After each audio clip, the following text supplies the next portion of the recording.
আমিরে জামাত এবং আমাদের ইসলামী আন্দোলনের আমির পীর সাহেব চরমনাই দুইজন একান্তে বসেছিলেন। যেহেতু আপনি প্রশ্নটা করেছেন, এটা আসতে আমি এদিকে যেতে চাই নাই। প্রথম দিনই তিনি ইনসাল্ট করেছেন। এখানে আমরা কাউকে ছোট করিনি বা কাউকে মর্যাদা নিয়ে আমরা হানিকর কোনো বক্তব্য আমরা দেইনি। জোটে না গিয়ে এককভাবে নির্বাচনে অংশ নেওয়ার পাশাপাশি সংবাদ সম্মেলনে জামাতি ইসলামী সম্পর্কে বেশ কিছু অভিযোগ তুলে ধরেছে ইসলামী আন্দোলন বাংলাদেশ। শুক্রবার বিকেলে রাজধানীর পুরানা পল্টনে দলটির কেন্দ্রীয় কার্যালয়ে আয়োজিত সংবাদ সম্মেলনে জোট নিয়ে নানা বক্তব্য তুলে ধরেন দলটির যুগ্ম মহাসচিব ও দলের মুখপাত্র গাজী আতাউর রহমান। আরএফএল গিজার মানে চটজলদি পানি গরম, বিদ্যুৎ বিল 20% কম। আরএফএল গিজার, উষ্ণ পানির পরশ।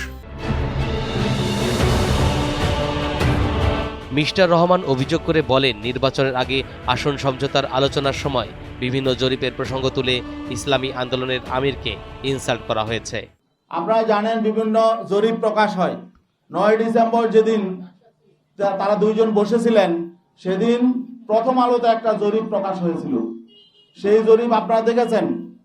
সেই জরিপে প্রকাশ হয়েছিল যে বিএনপিকে চায় 65% মানুষ, জামাতে ইসলামকে চায় 25% মানুষ, আর সেখানে ইসলামী আন্দোলনেরও ছিল একটা, সেটা হলো 0.1% মানুষ।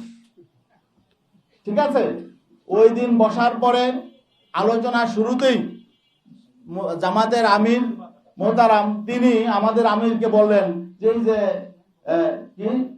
এই একটা প্রথম আলোতে একটা জরিপ এসেছে, দেখেন। তাহলে এটার অর্থ কি? এটার অর্থ হলো যে তাকে ইনসাল্ট করা, যে আপনাদের তো কোনো পয়েন্টই নাই, মানে জনমতে আপনাদের কোনো কি নাই, কোনো 1%ও নাই। 0.1 মানে 1%-এর শতভাগের 1 ভাগ। তো এটা হলো উনি ইনসাল্ট করে শুরু করেছে যাত্রা। তিনি আরও অভিযোগ করে বলেন, ইসলামপন্থী অনবক্স পরিকল্পনা থেকে বেরিয়ে রাজনৈতিক উদ্দেশ্যে ক্ষমতায় যাওয়ার জন্য ভিন্ন চেষ্টা শুরু করেছে জামাত ইসলাম। আরএফএল গিজার মানে চটজলদি পানি গরম, বিদ্যুৎ বিল 20% কম। আরএফএল গিজার, উষ্ণ পানির পরশ।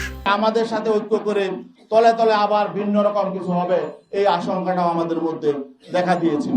গাজী আতাউর রহমানের এমন অভিযোগ ও ইসলামী আন্দোলনের জোট থেকে বের হওয়ার ঘোষণার পর তাৎক্ষণিক প্রতিক্রিয়া জানিয়েছে বাংলাদেশ জামাত ইসলাম। দলটির সহকারী সেক্রেটারি জেনারেল এহসানুল মাহবুব জুবায়ের বলেন, জামাত আদর্শচ্যুত হয়নি এবং কাউকে তুচ্ছ তাচ্ছিল্যও করা হয়নি।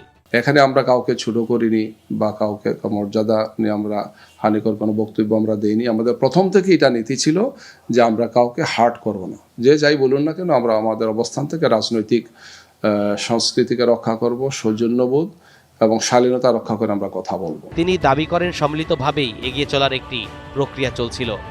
জোটভুক্ত 10 দলের মধ্যে 253টি আসন বন্টন সম্পন্ন হয়েছে। ইসলামী দলগুলোর ভোট এক বাক্সে আনতে ওয়ান বক্স পলিসি স্লোগান নিয়ে গত 9 মাস আগে নির্বাচনে আসন সমঝোতার মোর্চা গঠন করেছিল জামাত ইসলাম, ইসলামী আন্দোলন সহ 8টি ইসলামী দল। কিন্তু আসন সমঝোতা নিয়ে টানাপোড়েনের কারণে 11 দলীয় নির্বাচনী ঐক্য থেকে বেরিয়ে যাওয়ার সিদ্ধান্ত নিল ইসলামী আন্দোলন বাংলাদেশ। তরিকুল ইসলাম, এনটিভি অনলাইন।